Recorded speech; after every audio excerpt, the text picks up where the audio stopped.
рақобатҳо дар доираи мусобиқаи гран-при Тошканд оидбаҷудо идома доранд. Дар рӯзи дуюми мусобиқа дар вазни 73 кило варзишгари тоҷик Беҳрӯзи Хоҷазода тавонист бо шикаст додани рақиби худ рохати даври ниҳоиро соҳиб шавад.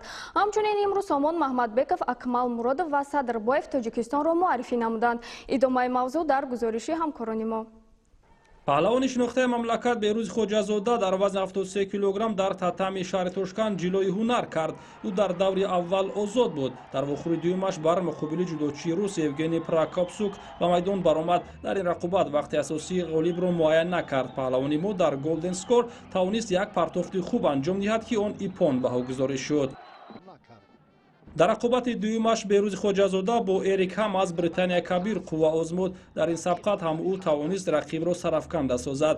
барои рохати марҳилаи нимниҳои Беҳрӯзи Хоҷазода бо намояндаи Қазоқистон Жансес Смагулов майдондорӣ намуд.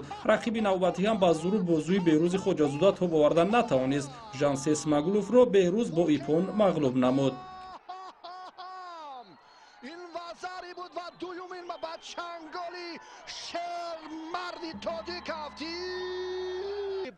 дар даври ниманиҳои ҳарифи Беҳрӯзи Хоҷазода варзишгари Шветсия Макиас Томи буд.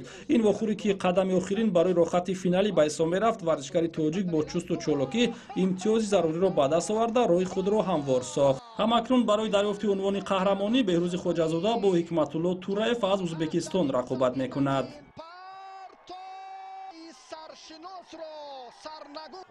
дар ин вазн паҳлавони дигари кишвар Сомон Маҳмадбеков дар рақобати аввали худ аз дасти варзишгари мизбон Ҳикматулло Таниров мағлуб шуд. ҳамчунин Акмал Муродов дар вазни то 81 килограмм дар сабқати якуми худ аз рақибаш Франк Девити Оландӣ шикаст хӯрд. варзишгари дигари тоҷик Садрбоев низ дар ин вазн дар дидори аввал аз намояндаи Чин Нал Ригақӣ мағлуб гашт.